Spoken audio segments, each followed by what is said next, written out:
అరే! Morning morning మీకు fruit తినబుద్ధి కావట్లేదా? అయితే ఈ ఒక్క డ్రై ఫ్రూట్ జ్యూస్ తాగెళ్ళండి. ఆఫ్టర్‌నూన్ వరకి లంచ్ టైమ్ అయ్యే వరకి మీరు మళ్ళా లంచ్ గాని, తినాలని గాని, తిండి మీద గాని ధ్యాసే ఉండదు. నేను చెప్తున్నాను.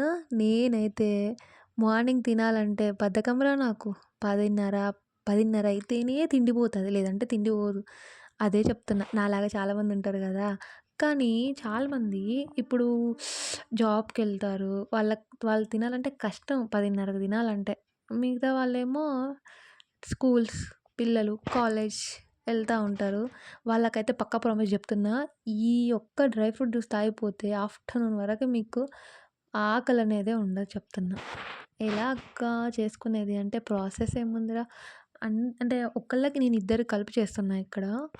ప్రాసెస్ దాంట్లో నేను చెప్తున్నాను కదా! డ్రై ఫ్రూట్స్ అన్నీ ఏమైనా ఉంటే 10 అన్నీ బాదం పప్పులకు 10, జీడిపప్పులకు 10 అన్నిటిని 10 నానబెట్టేసుకొని ఓవర్ నైట్ అంతా నానాలి. నైట్ మొత్తం పెట్టుకోవాలిరా. రేపటి మార్నింగ్‌కి ఈరోజు నైట్ నానబెట్టుకొని రేపు మార్నింగ్ చేసేసుకున్నామనుకో ఒక బనానా వేసేసుకొని, ఒక గ్లాస్ పాలు పోసేసుకొని చేసుకున్నామనుకో పక్కా ప్రామిస్ చెప్తున్నా మధ్యాహ్నం వరకి ఆకలేయదు. ఇంకా అంతే మన సంగతి. ఇక్కడ నేను నాకు, మా మమ్మీకి ఇద్దరికి చేస్తున్నాను. సో, 2 గ్లాసులయింది. నేను గ్లాసున్నర పాలు పోసాను. మీకిష్టముంటే షుగర్ యాడ్ జేసుకోండి. లేదంటే షుగర్ గూడా తీసేయొచ్చు. డేట్స్ ఉంటాయి కాబట్టి. సో, తియ్యగుంటది. ఓకేనా? Bye bye. టాటా.